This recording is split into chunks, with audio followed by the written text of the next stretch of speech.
You know it's infected when it hurts. You press it. You recoil. They immediately recoiled when you asked any questions about January 6th. And that was a tip-off to me. I mean, I had no thought in my head as I watched this happen on television and in the subsequent weeks that U.S. law enforcement or military agencies had anything to do with it. That never crossed my mind. I never thought that it was a false flag or anything like that. I'm not a conspiracist by temperament. I never thought that. And then I interviewed the chief of the Capitol Police, Stephen Sund, in an interview that was never aired on Fox, by the way. I was fired before it could air. I'm going to interview him again. But Stephen Sund was the totally non-political, worked for Nancy Pelosi. I mean, this was not some right-wing activist. He was the chief of the Capitol Police on January 6th. And he said, oh, yeah. That crowd was filled with federal agents. What? Yes. Well, he would know, of course, because he was in charge of security at the site. So the more time has passed, now it's been 2.5 years, it becomes really obvious that core claims they made about January 6th were lies. And my view about events and about people is, if you catch someone telling a lie about one thing, the first question you have is, what else are you lying about? If you say to your wife, where were you? I was at the grocery store. If you find out she was not at the grocery store, then it raises, okay, probably not just lying about being at the grocery store, were you? Like, what is this exactly? Why were you lying about that? And that's kind of the way I feel about January. Like, what is this? What this is? They're clearly lying. That's provable. Why? And, you know, I'm the last person. I'm often accused of being a conspiracy nut. I'm the opposite. I grew up in a very stable country, the United States, in the 70s and 80s, where people didn't indulge in conspiracies because there weren't any obvious ones afoot, right? I mean, we took things at face value. We trusted our government by and large.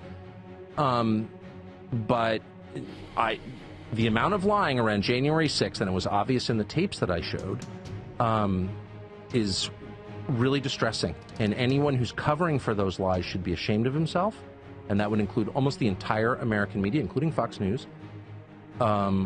People at Fox News. Fox News, to its great credit, let me air that, and I'm grateful that they did. But there are people there who were mad at me for airing that. Really, why?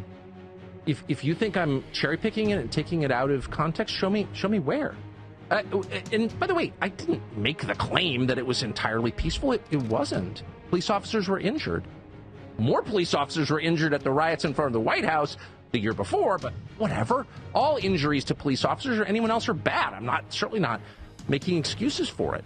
But I'm asking obvious questions. You said this happened. For example, there was a guy called the QAnon shaman, Jacob Chansley. They put the guy in prison for years.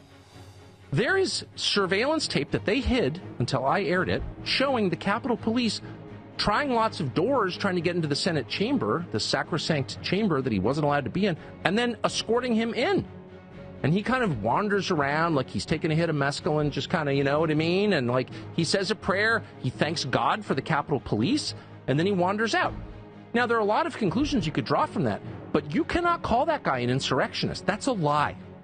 And by the way, an insurrection is a very specific meaning, and I'm pedantic about words because they're the currency that I trade in. I mean, that's what I do. I use words for a living, so I care about their specific meanings.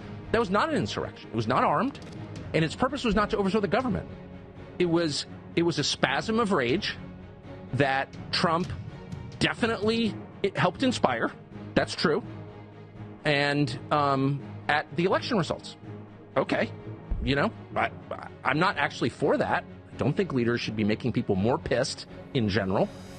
But that's what it was. It was not an insurrection. And to put Jacob Chansley, an American citizen, a Navy veteran, in jail for years after he was let into the Senate chamber by uniformed Capitol Hill police officers, and then I play that, and I'm the bad guy? Fuck you.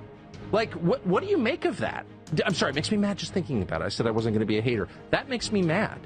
And I see people on other channels, it's outrageous. He's trying to minimize January 6th. Well, but what? This guy went to prison. Went to prison. You ever been to prison?